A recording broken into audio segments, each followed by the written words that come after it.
Halo, selamat siang. Selamat datang di podcast Bincang-Bincang. Perkenalkan, nama saya Sakina Aprilia. Kali ini podcastnya sangat menarik loh. Nah, di episode kali ini saya sudah mengundang tamu spesial, yakni Sri Harnianingsih. Nah, di sini kita bakal obrolin sejarah yang penting buat Indonesia, yakni tentang konfrontasi Indonesia dengan Malaysia.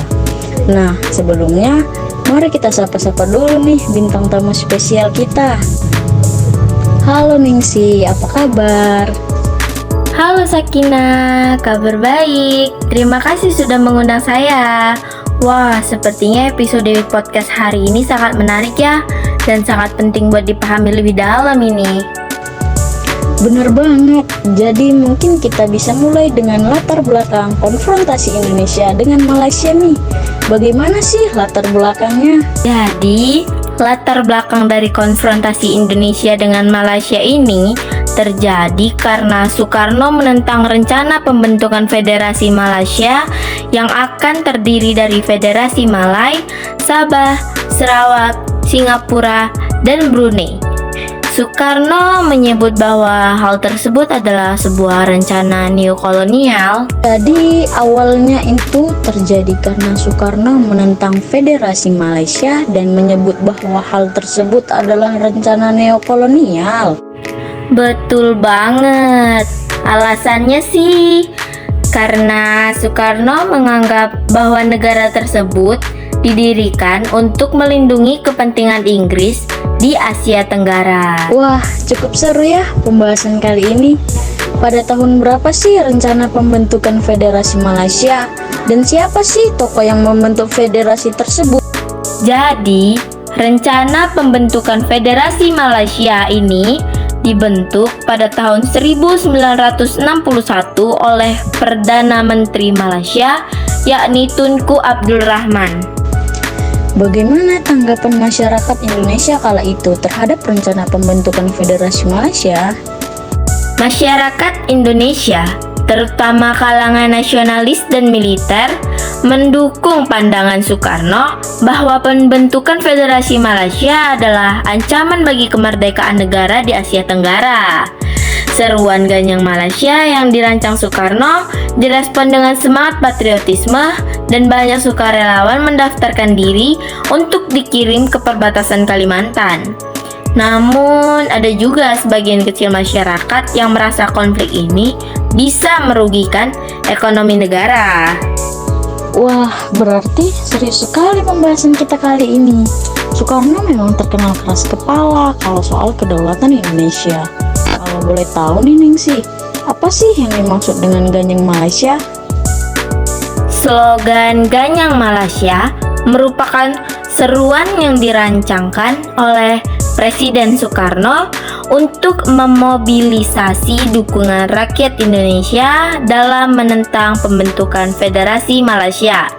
Slogan ini mencerminkan semangat anti-imperialisme dan nasionalisme yang tinggal di Indonesia pada waktu itu.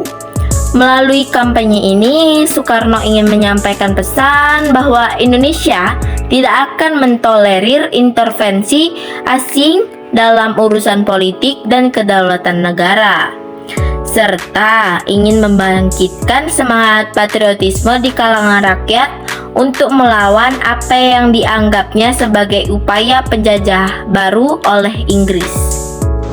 Wah, berarti sangat seru sekali ya. Soekarno memang terkenal keras kepala kalau soal kedaulatan Indonesia. Bisa Anda jelaskan bagaimana situasi militer di perbatasan Kalimantan pada puncak konfrontasi? Jadi, situasi militer di perbatasan Kalimantan mengalami eskalasi serius. Ketegangan meningkat di wilayah yang berbatasan langsung dengan Malaysia Timur, yaitu Sabah dan Sarawak. Sabah dan Sarawak memiliki perbatasan yang panjang dan sulit dijangkau, yang menjadikannya medan ideal untuk infiltrasi dan operasi militer. Hutan lebat, sungai, dan jalur perbukitan yang luas menyulitkan pengawasan serta meningkatkan kerawanan. Wilayah ini juga minim infrastruktur dan tidak banyak dihuni, sehingga lebih mudah bagi gerilyawan untuk bergerak tanpa terdeteksi.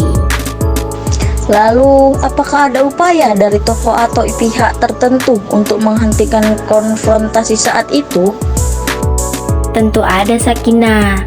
Ada beberapa negara tetangga seperti Thailand dan Filipina mencoba bertindak sebagai mediator. Salah satu tokoh penting yang turut berperan adalah Adam Malik dari Indonesia, yang pada akhirnya berhasil membuka jalan diplomasi menuju perjanjian damai. Selain itu, perubahan situasi politik di Indonesia setelah peristiwa G30 SPKI juga mempercepat tercapainya perdamaian. Lalu, seberapa besar peran politik internasional dalam memperkeruh situasi antar kedua negara saat itu? Peran politik internasional sangat memengaruhi dan memperkeruh situasi konfrontasi Indonesia-Malaysia.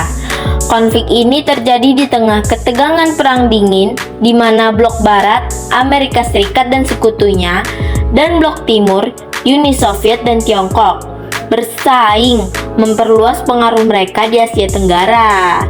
Soekarno menerima dukungan politik dan militer dari Uni Soviet dan Tiongkok karena kebijakan anti-imperialismenya.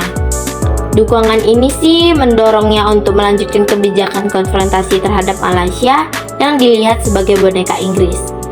Sebaliknya, Sakinah, Inggris bersama negara-negara persemakmuran seperti Australia dan Selandia Baru memberikan dukungan penuh dengan Malaysia, baik secara diplomatik maupun militer, karena kepentingan mempertahankan pengaruh mereka di Asia Tenggara.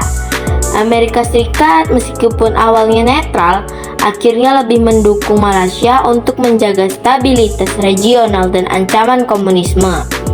Ketegangan global antara kekuatan Barat dan Timur ini memperdalam konflik regional dan meningkatkan polarisasi antara Indonesia dan Malaysia. Setelah itu, bagaimana pendekatan diplomasi kedua negara dalam mengelola konflik ini?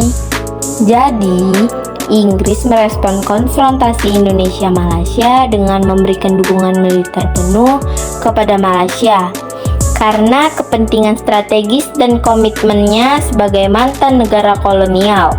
Inggris mengerahkan pasukan reguler Gurkha serta dukungan logistik dan intelijen. Selain Inggris, negara-negara persemakmuran seperti Australia dan Selandia Baru juga mengirimkan pasukan untuk mempertahankan Malaysia loh. Inggris memandang konfrontasi ini sebagai ancaman terhadap stabilitas regional dan kepentingan Barat di Asia Tenggara, terutama di tengah konteks Perang Dingin. Apa dampak terbesar dari konfrontasi ini bagi politik domestik Indonesia, khususnya terkait akhir dari era Soekarno? Jadi, dampak-dampak terbesar konfrontasi Indonesia-Malaysia terhadap politik domestik Indonesia, yang pertama nih, ada jatuhnya Soekarno.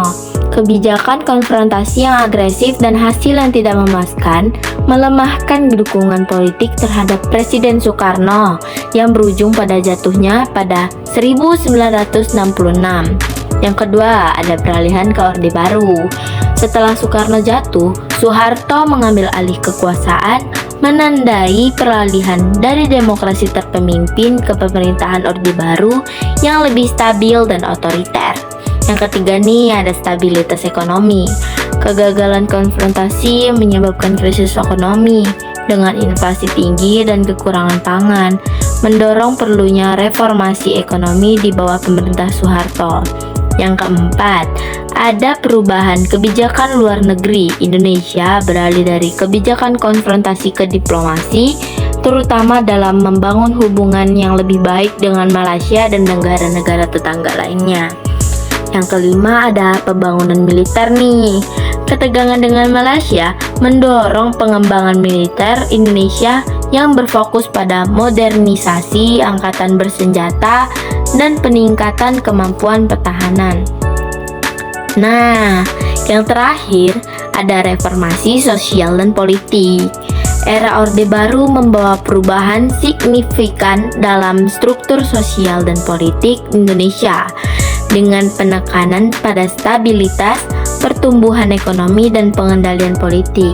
Jadi Sakinah, dampak-dampak pada saat konfrontasi Indonesia-Malaysia itu ada 6, yaitu tadi.